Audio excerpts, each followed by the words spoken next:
মানুষত্ব যাদের মধ্যে আছে, যাদেরকে মোটামুটি মানুষ মনে হয়, যারা অন্যের উপর জুলুম করে না, অন্যের জায়গায় সাইনবোর্ড লাগায় না, যারা মানুষকে অত্যাচার করে না, মানুষকে অযথা মামলা করে না, এই সমস্ত লোকগুলি সব দিনদার। জোরে কোন ঠিক না বে ঠিক?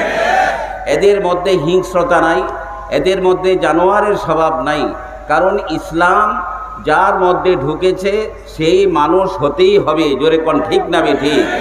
আজকে যারা অমানুষ হয়েছে তাদের মধ্যে ইসলামের ছোঁয়া নাই, তাদের মধ্যে কোরআনের মহব্বত নাই, তাদের মধ্যে রাসূলের মহব্বত নাই, তাদের মধ্যে মাদ্রাসার মহব্বত নাই। এই জন্য তারা হিংস্র জানোয়ারের মতো আচরণ করে। জোরে কোন ঠিক কিনা?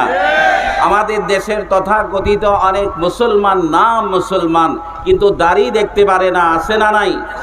অনেকে আছে মুসলমান কিন্তু টুপি দেখতে পারে না, আছে কিনা? মাদ্রাসা দেখতে পারে না। তাহলে যে মাদ্রাসা দেখতে পারে না সে কেমন মুসলমান? যে হাফেজ দেখতে পারে না সে কেমন মুসলমান? যে ওলামায়ে কেরাম দেখতে পারে না সে কেমন মুসলমান? যে মসজিদ মাদ্রাসা দেখতে পারে না সে কেমন মুসলমান? সে নাম কি অস্তে মুসলমান, নাম রাখতে পারে মুসলমান, নতুবা বাস্তবে সে হলো আহমদ, সে হলো কার? আপনার এই তাসলিমা নাসরিনের তারা সঙ্গী। জোরে কোন ঠিক না বে ঠিক? তারা আহমদ শরীফের সঙ্গী। জোরে কোন ঠিক কিনা? তো এই জন্যে এই মাদ্রাসাগুলো আমাদের দেশে নেয়ামত। এই মাদ্রাসাগুলোকে আল্লাহ তাআলা হিফাজত করুন, সকলে বলি আমিন। আপনারা জানেন যে আমাদের ওই পারে কাশীপুরে জামিয়া কারিমিয়া সুলতানিয়া বাহরুল উলুম মাদ্রাসা, এই মাদ্রাসার সমস্ত জরুরত আল্লাহ গাইবী খাজানা থেকে পূরণ করুন। এই মাদ্রাসাকে আল্লাহ পূর্ণভাবে কবুল করুন এবং এই মাদ্রাসার যেই ছাত্রগুলো পড়তেছে আল্লাহ সকলকে হাফিজ আলিম হওয়ার তৌফিক দান করুন। কারণ আমাদের দেশে বর্তমানে এই মাদ্রাসাগুলোর বরকতে আমরা তো জানি না, আমাদের দেশে বর্তমানে 25 লক্ষের বেশি হাফেজ আছে। আরও আসতে কন্যা সুবহানাল্লাহ।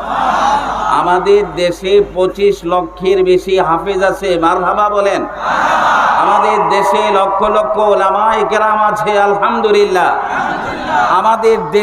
আমাদের দেশে বহু দিনদার, ইসলাম সম্পর্কে যাদের, ভাই মাইকটা এমন করতেছে কেন? এই যে কমাই দেন তখনই তো ভালো লাগে, এটা বাড়ানোর তো কোনো দরকার নেই। শোনা যাইতেছে না আপনাদের? তো ভাই এই জন্যে এই মাদ্রাসাকে কবুলিয়তের দোয়া আমাদের করা দরকার।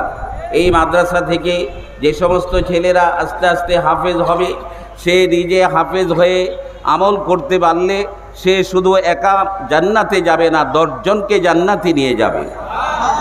কতজনকে জান্নাতে নিবে? 10 জনকে জান্নাতে নিবে। আমাদের দেশের পবিত্র কোরআনে পাকের হাফেজ যারা হয় এরা খতম তারাবি পড়ায়, অথচ আমাদের এই দেশে আমি ছোটবেলা দেখেছি সব মসজিদে খতম তারাবি হতো না, হাফেজের অভাবে সূরা তারাবি হতো। ঠিক না বে ঠিক? আমাদের দেশে ওলামায়ে কেরাম মাদ্রাসার বরকতে এখন সাধারণ মানুষ অনেক মাসলা জানে, সাধারণ মানুষ অনেক নামাজ রোজা হজ যাকাতের মাসলা সম্পর্কে ওয়াকিফ হাল। এগুলো হলো মাদ্রাসার বরকত। নতুবা এই মাদ্রাসা যদি না থাকতো, মাদ্রাসাগুলো যদি দেশে না থাকতো, তাহলে আমাদের নামাজের কি অবস্থা হতো, আমাদের সূরা কিরাতের কি অবস্থা হতো। আমাদের এক হুজুর, তিনি একবার বলতেছেন, হুজুরের বাড়ি নোয়াখালী ছিল, দেওবন্দ মাদ্রাসার মোহতামিম ছিলেন। তিনি বললেন যে ভাই দেশে গেছি, দেশে যাওয়ার পরে শুনলাম যে একটা ঘরের মধ্যে মাগরিবের নামাজ পড়তেছিল, ইমামতি করতেছে এক মাস্টার সাহেব। অনেক মাস্টারের পড়াও অনেক সময় সহি থাকে। ওই মাস্টার সাহেব যখন মাগরিবের নামাজ পড়াইতেছে, আলহামদু সূরা পড়ে প্রথম রাকাতে, সে নামাজের মধ্যে আলহামদু সূরা পড়ে আরেকটা সূরা মিলালো লাগে কিনা বলেন?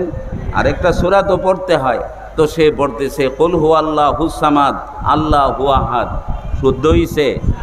সূরাটা হইল কুল হুয়াল্লাহুস সামাদ আল্লাহু আহাদ পড়েছে। এখন এটা লোকমা দিবে কিভাবে?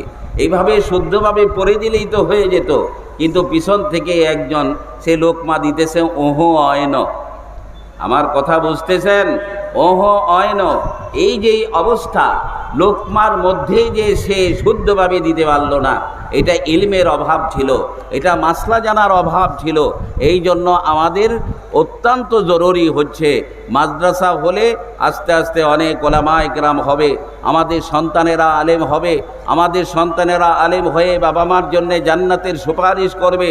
হাদিস শরীফের মধ্যে আছে রাসূল করিম সাল্লাল্লাহু তাআলা আলাইহি ওয়াসাল্লাম বলেছেন যে কোনো কোরআনে হাফেজ যদি মোটামুটিভাবে আমল করে মৃত্যুবরণ করতে পারে, তাহলে সেই হাফেজে কোরআনের বাবা মাকে আল্লাহ সুবহানাহু তাআলা এমন নূরের টুপি পরিধান করাবেন যার আলো সূর্যের চেয়েও বেশি, যার আলো সূর্যের চেয়েও বেশি। এমন টুপি হাসরের ময়দানে যেদিন সকলেই আফসোস করতে থাকবে, চিন্তায় থাকবে, নাফসি নাফসি করতে থাকবে, নিজের ব্যাপারেই সবাই শঙ্কিত থাকবে, সেই কঠিন মুহূর্তে প্রকৃত হাফেজে কোরআন যদি আমলদার হয়ে মৃত্যুবরণ করতে পারে, তার বাবা মার কোরবানি যেহেতু এর মধ্যে আছে, বাবা মা নিজের সন্তানটাকে মাদ্রাসায় দিয়েছে, তার পিছনে টাকা পয়সা খরচ করেছে, এর বরকতে হাসরের ময়দানে আল্লাহ সুবহানাহু তাআলা তার বাবা মাকে, হাফেজে কোরআনের বাবা মাকে এমন টুপি দান করবেন, নবীজি বলেন আজওয়াউ মিনাশ শামস, যার আলো সূর্যের চেয়েও বেশি হবে। আমরা সকলে মাদ্রাসা, যেখানে যার কাছে যেই পাশে মাদ্রাসা আছে, যার বাসার কাছে মাদ্রাসা আছে অথবা কোনো মাদ্রাসার সাথে সম্পর্ক আছে, আল্লাহর ওয়াস্তে মাদ্রাসার গীবত করব না, ওলামা ইকরামের বদনাম করব না, ওলামা ইকরাম সম্পর্কে সমালোচনা করব না, মাদ্রাসাকে সাপোর্ট করব। সকলে রাজি আছি না ইনশাআল্লাহ? বিক্রমপুরের একটা ঘটনা শোনেন। বিক্রমপুরের এক হাজী সাহেব ছিলেন বিশিষ্ট ব্যবসায়ী। এই হাজী সাহেব উনি সেই দিঘির পার বা পদ্মার পাড়ের কোনো এক জায়গায় একটা মাদ্রাসা করেছেন। মাদ্রাসা করার পরে আস্তে আস্তে যখন উনি একটু বয়স হয়ে গেছে, ছেলে পেলেদেরকে ব্যবসা বুঝাই দিয়ে তিনি মাদ্রাসার মধ্যেই প্রত্যেক দিন আসতেন আর হাফিজে কোরআনদের তেলাওয়াত শুনতেন। আলহামদুলিল্লাহ বলেন। হাফিজে কোরআনদের তেলাওয়াত শুনতেন। ওই মুরব্বী, ওই হাজী সাহেব যখন তিনি আরও অসুস্থ হয়ে গেলেন, অসুস্থ হয়ে যাওয়ার পরে তিনি বাড়িতেই থাকতেন। মাদ্রাসার কর্তৃপক্ষকে ডেকে বললেন, প্রত্যেক দিন আমার বাসায় একজন করে হাফেজ 1 ঘন্টার জন্য পাঠাবেন। তারা তো মাদ্রাসাই পড়ে, তারা এসে আমার বাড়িতে আমার কানার কাছে আমার পাশে বসে তেলাওয়াত করবে। যেহেতু আমি কোরআন শরীফ পড়তে পারি না, আমি চাই মৃত্যু পর্যন্ত হাফিজে কোরআনের সহি তেলাওয়াত শুনতে শুনতেই আমি মৃত্যুবরণ করতে চাই। প্রতিদিন একজন করে হাফিজ যায়, 1 ঘন্টা কোরআনে পাকের তেলাওয়াত করে, এইভাবে তার চলতেছে। একদিন সে বলল যে আমি আল্লাহ পাকের কাছে খুব কেঁদে কেঁদে দোয়া করতেছি, আমি যেন কবরে শুয়েও কোরআনে পাকের তেলাওয়াত শুনতে পারি। অতএব হেফজখানার পাশে আমি আরও কতটুক জায়গা ওয়াকফ করে দিলাম, আমি মৃত্যুবরণ করার পর হেফজখানার পাশে যেন আমাকে দাফন করা হয়। মৃত্যুবরণ করার পরে তাকে হেফজখানার পাশে দাফন করা হয়েছে।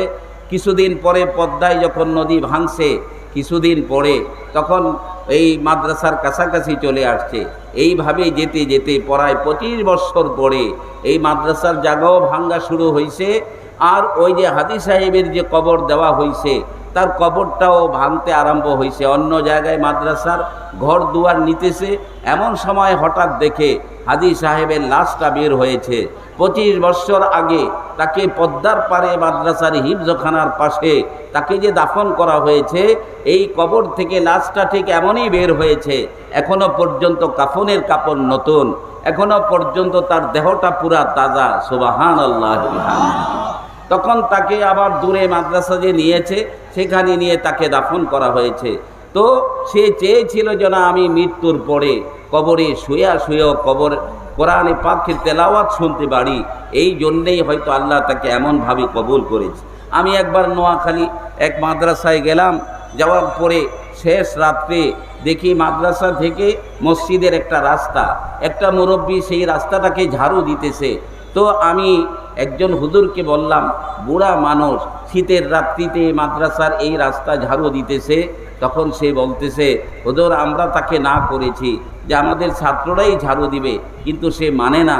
আমি বললাম লোকটাকে, কই বিশাল মসজিদ মাদ্রাসার সমস্ত জায়গায় হাজী সাহেব দিয়েছেন। সুবহানাল্লাহ। হাজী সাহেব দিয়েছেন।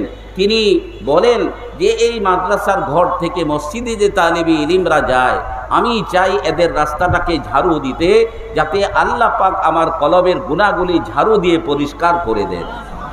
এটা হলো মাদ্রাসার মহাব্বত। আল্লাহ সুবহানাহু তাআলা আমাদের সকলকে প্রতিষ্ঠান মাদ্রাসা